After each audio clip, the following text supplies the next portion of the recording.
Ladies and gentlemen, good afternoon. My name is Michael Reidiker. I'm the coordinator of NanoImpactNet and conference chair, and it's a great pleasure to welcome you here for the 4th NanoImpactNet and the first QNano conference. And QNano, that's the other project, and the chair of QNano sits here next to me at the table. I would like to welcome the representatives from the 25 different countries that joined us here in Dublin.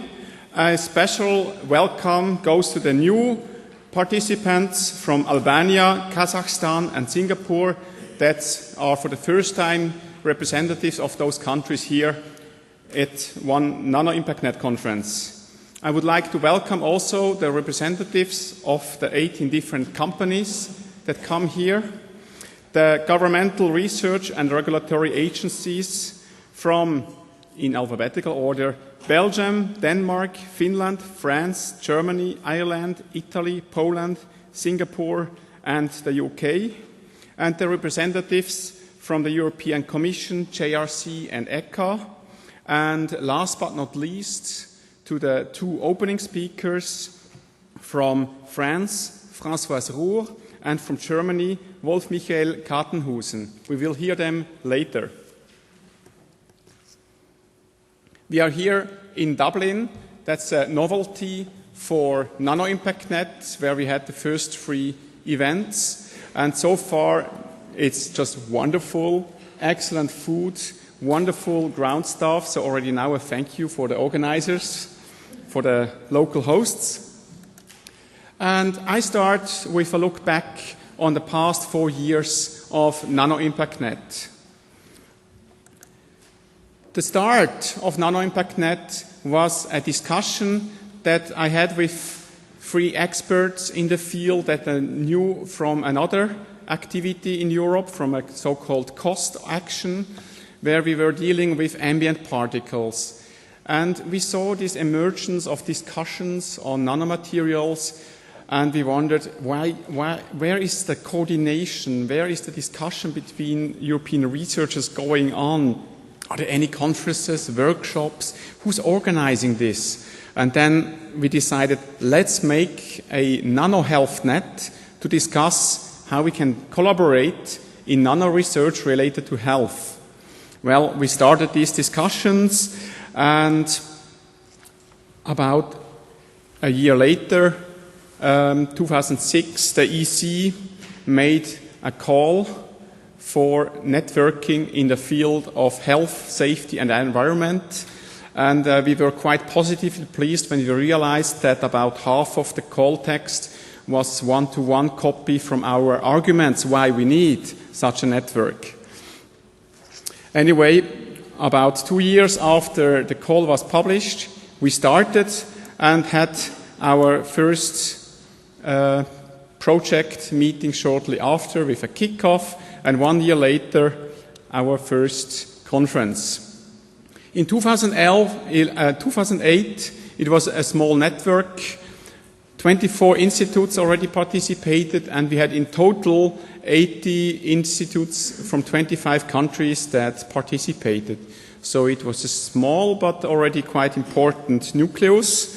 And then we grew, and in 2009, it was already quite a large project with about 300 members from over 30 countries. And after that, we stopped making a map because we were unable to fit more points onto this map. And right now, we have 78 countries from 5 continents represented in NanoImpactNet with over 1,000 researchers, over 100 members from civil society and NGOs, more than 1,000 industries, several hundred governmental and supranational members, and we have an even broader list of people on our newsletter that signed up to receive the news what's going on in Nano in Europe. So that's just the networking. It seems to work. And how do we do this networking? We usually had workshops. We were then discussing over the internet and were creating joint statements, joint reports, training schools. And one thing that is not mentioned here, that was the original plan, is the on-the-side discussion. So we were, for example, able to convince ISO that nomenclature should be made publicly available without any further restrictions, so that it's really adopted by the community. So ISO allowed us to use all of their nomenclature onto our network site, and they also started and initiated discussion that in future, for many other issues, nomenclature is made freely available so that it has a bigger impact, that is more widely used. We had a quite ambitious roadmap. You see here the project overview. If you print it on A3, then you will be able to just read the different items. It basically reflects what we did. We had 25 workshops on topics ranging from exposure to hazard to risk assessment to stakeholder involvement. We had 4 international conferences, this one included, 8 training schools, usually 1 week in duration, where we had 20 to 30 usually students that participated and that we helped get a quick start in their scientific field of expertise, and many reports and papers that you can find on our on our webpage. We also did extra discussions. We wanted to understand this complexity of nano, and this is just the latest report that came out that was first co-authored by Jeff Hunt and myself, and with the contribution of about 100 researchers from the field, where we wanted to understand the complexity of nano. And if you go to our website, you can download the report. If you don't find it, send me an email and I'll be happy to send it to you. I wanted to go now in the future. Where are we heading?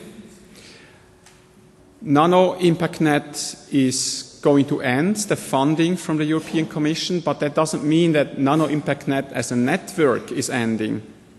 On one hand, the EC initiated that in future European research projects, they collaborate with each other in a cluster, and we talk here of about 30 plus projects with over 100 million euro funding from the EC. If you add the internal funding, you get probably 200 to 300 million euro. It's this superstructure to ensure that the things that one project develops are carried on to future generations of projects. Imagine every year you have so many projects ending with a database, and then a next project starts, makes a new database. That's not very helpful for the long term. So it's better to have like a database group that continuously new projects can feed and carry on. The same for like expertise in material generation and so on. But that's another issue now. The other point where we continue is QNano. And some people ask me already, give me in one sentence, what is QNano different from NanoImpactNet? And my response was, QNano is NanoImpactNet on steroids. It's basically, it has all the networking, but in addition, we provide wonderful facilities and great joint research activities. But I shouldn't go too much into QNano because that's the topic of Ken Dawson's talk. With this, I would like now just to thank you for coming here to Dublin to join us, and all of the NanoImpactNet team that helped in the last 4 years organize all these workshops, trainings, and reports. I enjoyed it a lot. We had many fascinating discussions, and I feel like we really moved the field forward. There is this community that was generated, and we have many so-called repeat offenders that come to every event that we have, to every conference. This shows that we did a good job, And with this, I give over to Ken Dawson for presenting QNano, the future of the nano field.